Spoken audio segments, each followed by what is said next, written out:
هر کسی را خدا دختر داد اگر او را تربیه کرد سبب جنت رفتنش همین دختر می شود. چی گفتن؟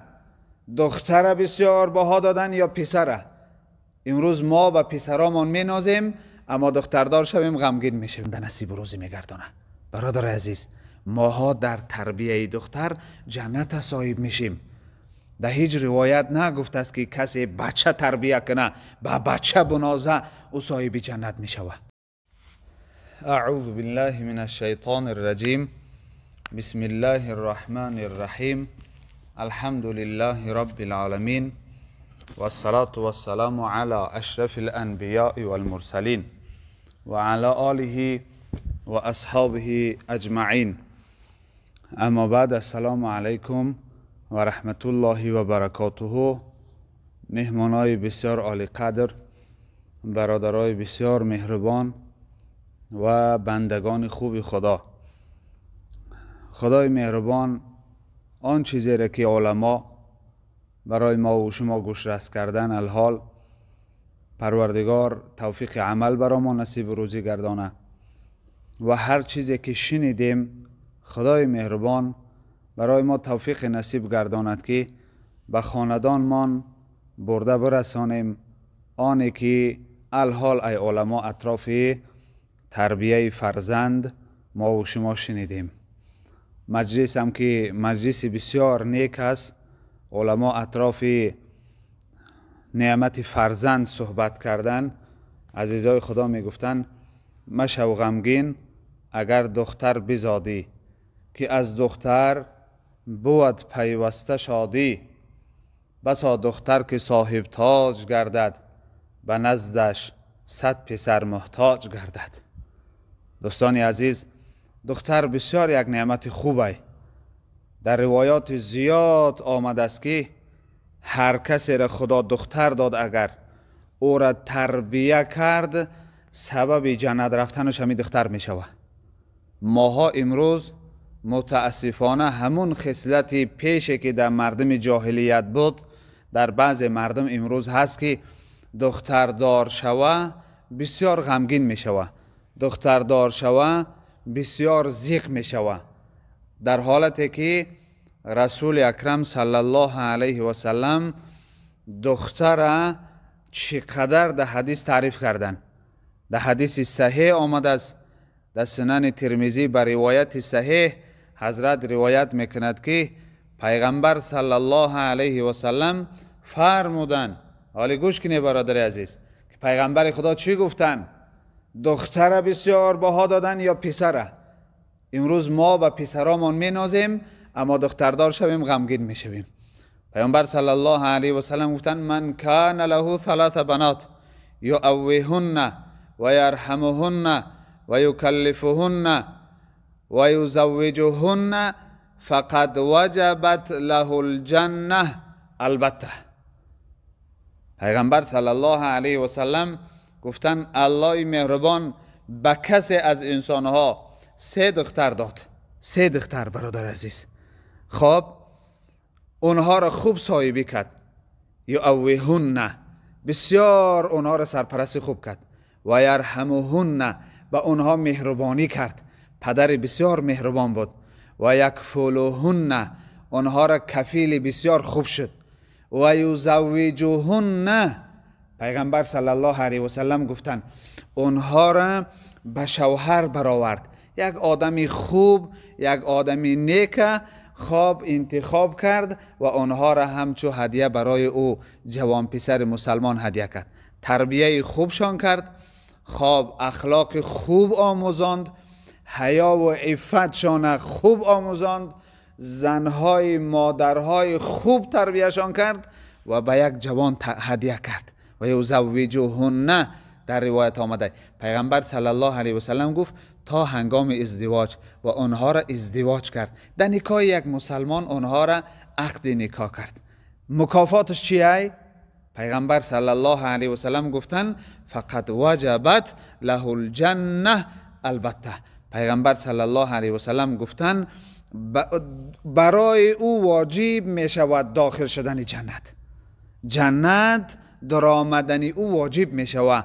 واجب هم گفتن، در اخیر البته هم گفتن پیغمبر صلی الله علیه و سلم. شما حدیث نگاه بکنین، در لفظ حدیث البته هم آمده است. قیل یا رسول الله صلی الله علیه و سلم فان کانتا اثنتین، اگر یک نفر پرسید گو حبیب خدا صلی الله علیه و سلم کسی دو دختر داشته باشه چی؟ فقال و این کانتا اثنتین، پیغمبر صلی الله علیه و سلم گفت اگر دو دخترم داشته باشد همین مکافات میگیره.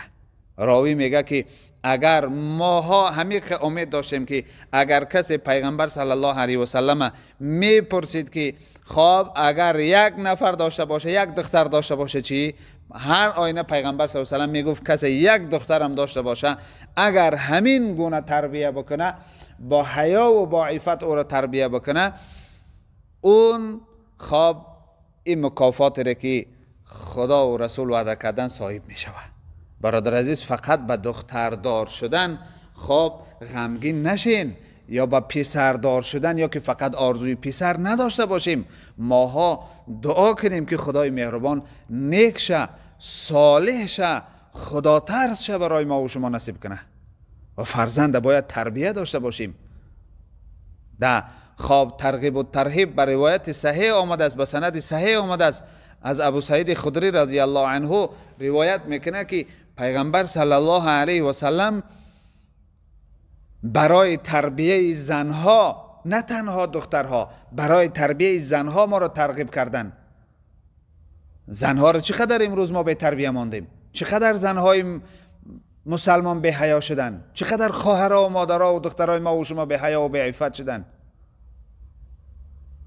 پیغمبر صلی الله علیه و سلم گفتن من کان له ثلاث بنات، هر کسی که سه دختر داشته باشه، او ثلاث خب اخوات، یا که سه خواهر داشته باشه، او بنات او اختات، پیغمبر صلی الله علیه و سلم گفتن یا اینکه دو دختر داشته باشه یا دو خواهر داشته باشه، فاحسن صحبتهن واتقوا الله فیهن، به اینها بسیار مهربان باشه، اینها را نصیحت خوب کنه، از خدا اینها را آگاه بکنه، از خدا بترسه، در حق اینها آنچه را که خدا و رسول گفته چیکار کنه، آنچه را که خدا و رسول گفته حق اینها را ادا کنه، یعنی اینها را تربیت کنه، اینها را خب بوایه خوب برسانه، با حیا تربیت کنه. فله الجنه، الله مهربان در عوض این زحمت جنت برای بنده نصیب و روزی میگردانه.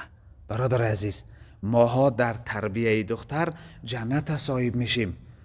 در هیچ روایت نگفته است که کسی بچه تربیت کنه، با بچه بنازه او صاحب جنت میشوه. در روایت ها زیاد داره. ما رسول اکرم صلی الله علیه و سلم گفتن من عال جاریتین حتی تبلغا، حبیب خدا صلی الله علیه و سلم گفتن هر کسی دو دختر خواب تربیت کنه، دو دختر داشته باشه و اونها را تا به بلاغت رسیدن تربیت کنه، تا به بلاغت رسیدن، خوراک اونها را بده، پوشاک اونها را تامین کنه، به اونها مهربانی کنه. پیغمبر صلی الله علیه و سلم گفتن خوراک اونها را، پوشاک اونها را، در تربیه اونها خوبی کنه. حالی ببینه پیغمبر صلی الله علیه و سلم گفتن این دو دختر بین او و بین دوزخ حجاب می شود، بین پدر و مادر و بین دوزخ چی می شود؟ پرده می شود. از برادران عزیز، پرده. اما صد افسوس که امروز ماها از دختردار شدن زیغ میشیم، غمگین میشیم، نمیدانیم که خدای مهربان شاید در همین دختر خیر و برکت برای ما گذاشته باشه، خوبی برای ما گذاشته باشه که در ده ها پسر این خوبی را نگذاشته باشه. حال در حکایه میآید یک انسان اعرابی، یک انسانی که در بادیه میشیشت، ما و شما مردم دهات میگیم، پروردگار مهربان از همسرش 9 پسر نصیبش کرد، 9 پسر، 9 بچه. دختر عمکیش گرفته بود است. همین مرد دختر عمکیش ازدواج کرد، میگه خدای مهربان 9 تا بچه نصیبش کرد، 10مش دختر دادش. 10 فرزند داشته بوده، 9 تاش پسر، 10مش دختر. وقتی همین دختر تولد شد، میگه در حکایه آمده است، وقتی دختر تولد شد همین مرد بسیار غمگین شد، بسیار غمگین شد. گفت روزی من مثل شب سیاه شد، روزی من مثل شب سیاه شد. غمگین شد، خودش خواب بسیار ملامت کرد. فردا پیش همسرش رفت، میگه قطعی همسرش گپ نزد، با همسرش جنجال کرد تا دختر زایدی گفته. خیال کرده که دختر زایدن و پسر زایدن کار زنها است. کار زنها نیست، این از جانب الله هست دادن. با مرور زمان سالها میگذشت، بچه ها زن گرفتن، صاحب خانه شدن. حالا کسانی که به بچه مینازین این حکایه را گوش کنین، شاید به دختراتان فخر کنین، آرزوی دخترداری کنین. خواهرها و مادرها و دخترها را اینقدر ملامت نکنین، به بدن اونها غمگین نشین، به بدن اونها ملامت نکنین خودتان. میگه بچه های ازدواج کردن، همه خانه جدا کرد، برآمدن برفتن. این دخترم شوهر کرد، برآمد رفت به خانه شوهر. پدر پیر شد، چشماش عاجز شد، کور شد. هیچ پسر به کمک و به نگاه و بین این پدر نیامدن. روز از روزها خبر به دختر رسید، به همین دختری که به او غمگین شد. آمد خانه پدر، پدر خانهش تازه کرد، سر و روی پدر شوش، خوراکش تیار کرد، نگاه و بینش کرد، داروهاش آماده کرد، داروش میداد. هنگام دارو را میگه دوایی را در دهان پدرش میگذاشت. پدر دست این دختر قپید، دستاش چشماش نمیدید. گفت تو کی هستی که به من اینقدر خوبی میکنی؟ دختر گریان شد، گفت من همون دختری هستم که تو در هنگام تولد شدن من، به دنیا آمدن من، روز به شب مبدل کردی. از غم زیاد گفتی روز من شب گشت، مثل شب تاریک شد. من همون دختر هستم که به خدمت تو قایم شدم. این پدر گریان شد و گفت که ای فرزندی عزیز، مرا ببخش و خدا از گناه من بگذره که من ندانستم، قدر نعمت ندانستم که کدومش نعمت است و کدومش نقمت. سعدی را خدا رحمت کنه، میگه آنی که توانگرت نمیگرداند، او مسئولیتی تو بهتر از تو داند. و خدایی که ما را توانگر نمیگردانه، کسایی که دختر دارن و پسر ندارن غمگین هستن، پسرشان نمیته، خدا بهتر میدانه که او پسر به ما فایده داره یا نداره. یکی علما میگه 15 سال من قاضیگی کردم، 15 سال مفتگی کردم. مردم در همین مدت 15 سال شکایت میکردن از عاق شدن پسرها. در همین مدت 15 سال هیچ پدر و مادر شکایت نکردن از عاق شدن دخترها. فضیلت دخترها را ببین.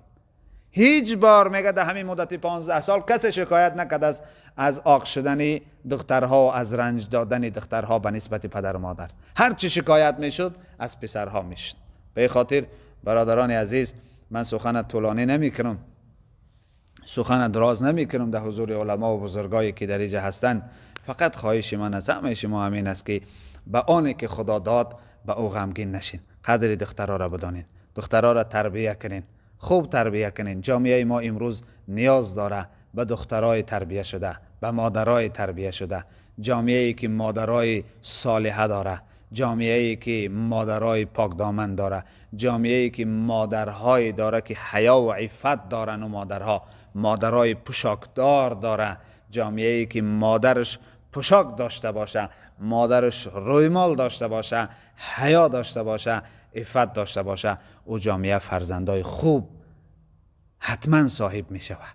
خدای مهربان این خواهری که به دنیا آمده است در خاندان عمرش دراز و حیا و عفتش پروردگار مهربان بیشتر و یکی از مادرای خواب بسیار پربرکت در این جامعه خدا نصیب روزش گردانه که از این مادر برکت ها در این دیار ما و شما زیاد گرده و خدای مهربان همه مادرها و خواهرای ما و شما را پروردگار از شر شیطان در پناه رحمتش نگه بداره. حیا و عفتشان پروردگار مهربان خواب از غارت شیطان نگهبان باشه و همه ما و شما را و تمام بندگان مؤمن خدای مهربان در هر کجا که هستن پروردگار در پناه رحمتش نگهبان باشه. سبحانك اللهم و بحمدك نشهد ان لا اله الا انت نستغفرك و نتوب الیک برحمتك یا ارحم الراحمین.